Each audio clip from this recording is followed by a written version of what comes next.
देवर भाभी रोमांस की सच्ची कहानी। ऐसे अपने देवर के इश्क में दीवानी हुई भाभी की सब देखते रह गए। मैं एक विवाहित महिला हूँ, मैं अपनी शादी में बिल्कुल भी खुश नहीं हूँ। ऐसा इसलिए क्योंकि मेरे पति मुझ पर कभी भी ध्यान नहीं देता है, वह अपनी छोटी सी दुनिया में मग्न रहता है। मैं उनका साथ पाने के लिए हर दिन भीख मांगती रहती हूँ। शायद इसका एक कारण यह भी है कि हमारी अरेंज मैरिज हुई थी, इसलिए उसे मुझसे कभी भी लगाव नहीं हुआ। हालांकि मुझे भी इस शादी में कोई खास दिलचस्पी नहीं थी, लेकिन मैं इसके बाद भी राजी हो गई। ऐसा इसलिए क्योंकि मेरे माता पिता इस रिश्ते से बहुत खुश थे। यही एक वजह भी है कि हम कभी भी एक दूसरे के प्रति आकर्षित नहीं हुए। हम केवल नाम के विवाहित जोड़े हैं, जो दूसरे लोगों की तरह एक ही घर और छत के नीचे रहते हैं। हम कभी कभार ही सेक्स करते हैं।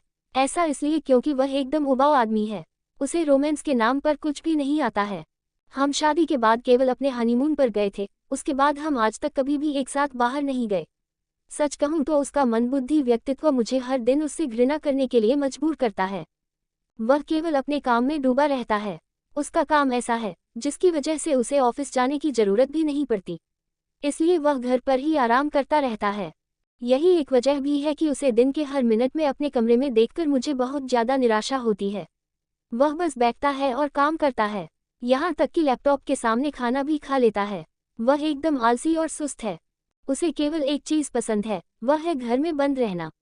ऐसा नहीं है कि हमने इस बारे में बात करने की कोशिश की, लेकिन इसका कोई फायदा नहीं हुआ। मैंने उसे इतने हिंट दिए कि हमें साथ में डेट पर जाना चाहिए, लेकिन उसका रवैया ज्यों का त्यों है। सभी तस्वीरें सांकेतिक हैं, हम यूजर्स द्वारा शेयर की गई स्टोरी में उनकी पहचान गुप्त रखते हैं। पति से नहीं बल्कि देवर से प्यार है। इस कहानी में ट्विस्ट ये है कि मेरी निगाहें मेरे पति को नहीं बल्कि कमरे से बाहर मेरे देवर को ढूंढती रहती हैं। दरअसल मेरा देवर बेहद हैंडसम, यंग और फिट है। उसका व्यक्तित्व अपने बड़े भाई के बिल्कुल विपरीत है। मुझे कभी कभी आश्चर्य भी होता है कि इन दोनों भाइयों के बीच इतना गहरा अंतर कैसे हो सकता है। मेरा देवर महत्वाकांक्षी, आत्मविश्वासी और बहुत ही सामाजिक है।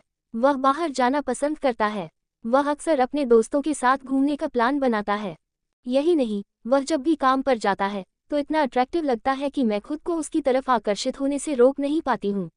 हालांकि मैं मानती हूँ कि ये सब बहुत गलत है, लेकिन जब आपके पास एक ऐसा पति होता है जो पर बिल्कुल ध्यान नहीं देता, तो आपका ध्यान किसी दूसरे व्यक्ति पर जाना लाजमी है। मैंने अपने देवर के लिए व्रत रखा। मैं आपसे छिपाना नहीं चाहती, मुझे अपने देवर से प्यार हो गया है। उसमें वह सब कुछ है जो मैं अपने जीवन साथी से चाहती थी। हमारे व्यक्तित्व पूरी तरह से मेल खाते हैं। वह मेरे साथ हंसता है, मजाक करता है और यहाँ तक कि मेरे पति को मुझे यात्रा पर ले जाने के बारे में भी बोलता रहता है। लेकिन इसके बाद भी उस पर इन बातों का कोई असर नहीं होता। ये सब चल ही रहा था कि करवा चौथ नजदीक आ गया। ऐसे में मुझे अच्छे से पता था कि मेरे मन में किस आदमी के लिए भावनाएं हैं। वह मेरा पति तो बिल्कुल नहीं था। ऐसे में मैंने उसके लिए करवा चौथ का व्रत भी नहीं किया। मैंने पूरे दिन उपवास रखा और जब उपवास तोड़ने का समय आया तो मैंने झूठ बोला कि गलती से मेरी आंख में कुछ चला गया। इस दौरान मैंने अपने पति के चेहरे की ओर देखने से परहेज किया। मैंने चतुराई से पहले अपने देवर की तरफ देखा, फिर चांद को देखने के बाद मैंने अपना व्रत खोल लिया। हालांकि किसी को भी इस बात का एहसास नहीं हुआ कि मैंने किसके लिए करवा चौथ का व्रत रखा। मेरा मानना है कि यह महसूस करने की दिशा में पहला कदम था कि मेरे देवर के लिए मेरी भावनाएं क्या है। मैं उसे बताना चाहती हूँ कि मैं उससे बहुत ज़्यादा प्यार करती हूँ। मुझे बस अपनी इच्छाओं पर काम करने का एक तरीका निकालने की ज़रूरत है।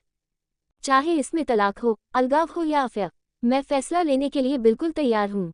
मैं अपने पति के साथ नहीं रहना चाहती। मुझे उससे बिल्कुल भी प्यार नहीं है। संदीप जैसे हवा के खुशबूदार झोंके की तरह आया था। उसके आते ही पूरे ऑफिस की तो कायापलट हुई ही है, पर उसे लगता है जैसे उसकी खुद की भी जिंदगी बदलने लगी है। पुराने बॉस तो बस अपने काम से ही काम रखते थे। शुरू में तो उसे लगा कि संदीप भी रिजर्व स्वभाव के है, पर चूंकि वह बॉस की स्टेनो है तो अक्सर उसे वही केबिन में बैठना होता और डिक्टेशन लेते लेते वह जान ही नहीं पाती थी कि कब से संदीप की प्रशंसात्मक नजरें उसके चेहरे पर गड़ी हुई है। जया, तुम में आगे बढ़ने की काफी संभावनाएं हैं। पहली बार जब संदीप ने धीरे से ये शब्द कहे तो वह भीतर तक चौंक गई थी। मिसेज नारायण से वह कब जया हो गई, आप से कब तुम हो गई, वह समझ ही नहीं पा रही थी। यह जरूर था कि संदीप का साथ उसे भी अच्छा लगने लगा था, यहाँ तक कि छुट्टी का दिन भी बेमानी लगता। क्या संदीप भी ऐसा ही कुछ सोचते होंगे? यह विचार भी कई बार मन में उठता। अब वह ऑफिस अच्छी तरह तैयार होकर भी आती। 2-4 जोड़ी अच्छे कपड़े भी खरीदे थे। रमेश भी तब खुश ही हुआ था। चलो अच्छा है, तुम्हें अपनी सुध तो आई। नहीं तो अब तक बस दूसरों का ही ख्याल रखती रही हो, और जब तुम खुश रहती हो तो मुझे भी अच्छा लगता है। रमेश ने तो सहज स्वाभाविक स्वर में ही ये सब कहा था, पर वह देर तक रमेश को देखती रही थी। एक बार ऑफिस के ही काम से संदीप को शहर में ही दूसरी जगह जाना पड़ा था। मीटिंग में वह भी साथ थी। संदीप की बड़ी सी आरामदायक एसी कार, उसका साथ की महकती खुशबू, संदीप का धीमी मुस्कुराहट के साथ उसे टिकना, लगता था जैसे किसी स्वप्निल दुनिया में आ गई है वह। काश ये घड़ियां यही थम जाएं, संदीप का साथ कभी न छूटे। लौटने में जब देर हुई तो रमेश ने जरूर कहा था, बहुत देर हो गई, माँ बीमार थी। घर में तो बत्ती तक नहीं जली थी, अभी मैंने दूध लाकर माँ और भाई को चाय बनाकर दी है। तो क्या हुआ, रोज तो ये काम मैं ही करती हूँ, तुम तो रोज ही देर से आते हो। आज मुझे भी देर हो गई तो इसमें कौन सी आफत आ गई। जया ने लापरवाही से कहा और कपड़े बदलने चली गई। कोई बात नहीं, मैं तो यूं ही कह रहा था, तुम भी थकी होगी, तुम्हारे लिए भी चाय बना देता हूँ और खाना ढाबे से ले आऊंगा। रमेश का स्वर अभी भी सहज ही था। कई बार तो जया को लगता कि पता नहीं किस मिट्टी का बना हुआ है रमेश। भाई की सेवा, बहन की चिंता, माँ की देखभाल, अगर शादी नहीं भी करता तो क्या फर्क पड़ता, उसे और होने लगती। जाने अनजाने हर बार वह मन ही मन रमेश और संदीप की तुलना करने लगती। ईश्वर भी कैसे विपरीत ध्रुव कर देता है, कहाँ रमेश, कहाँ संदीप। संदीप नाम ज़हन में आते ही जैसे किसी अपूर्व ऊर्जा का संचार हो जाता है उसके मन में। कल ही संदीप ने अपना टूर चार्ट थमाया था उसे। जया, ऑफिस के काम से बेंगलुरु जाना होगा, तैयारी कर लो, अगले हफ्ते चलना है। सर, मेरा मतलब है मैं। एक पल को वह तो सोच ही नहीं पाई थी कि क्या कहे। बॉस के साथ दूसरे शहर जाने का उसका ये पहला मौका था। कहाँ हो भाई तुम, इसमें हैरानी की क्या बात है, तुम मेरी स्टेनो हो, तुम्हें तो साथ जाना ही होगा। संदीप की दृष्टि उस पर गड़ गई थी। ऐसा भी नहीं था कि इन नजरों को वह भांप नहीं पाई हो। संदीप के साथ कहीं जाना, 4-5 दिन होटल में रुकना, जानबूझकर संदीप ने ये टूर प्रोग्राम बनाया था। ऑफिस के ऐसे काम के लिए और भी किसी पुरुष को साथ ले जाया जा सकता था, पहले भी तो यही होता आया है। ठीक है, संदीप ने फिर मुस्कुराकर उसकी ओर देखा था। जी सर, खुशी तो उसे भी हो रही थी। इतने सालों बाद घर की मनहूसियत से छुटकारा मिलेगा। 2-4 दिन ही सही, अपनी खुशी से तो जी पाएगी। वह भी अनु की तरह लाइफ एंजॉय करे, आखिर उसका भी कुछ हक बनता है अपनी जिंदगी पर रमेश से क्या कहेगी। मुझे बॉस के साथ बेंगलुरु जाना होगा, उसी रात सपाट स्वर में उसने रमेश को बता दिया था। बेंगलुरु, पर तुम जाओगी?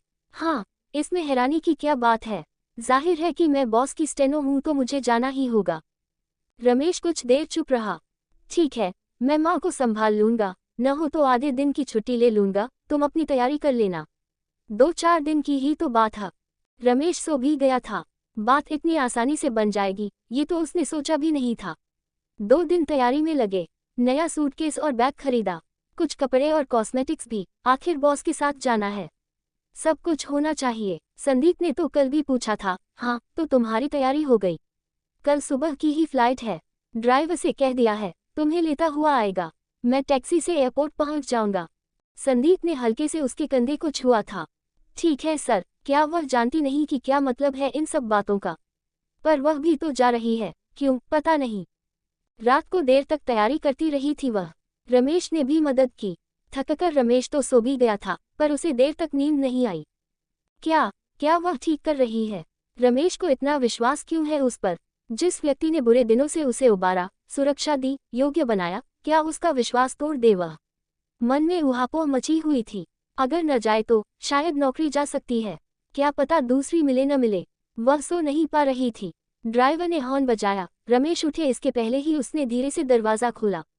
साहब से कहना कि मैं नहीं चल पाऊंगी, कहकर वह भीतर आ गई। अब वह चैन की नींद सो रही थी।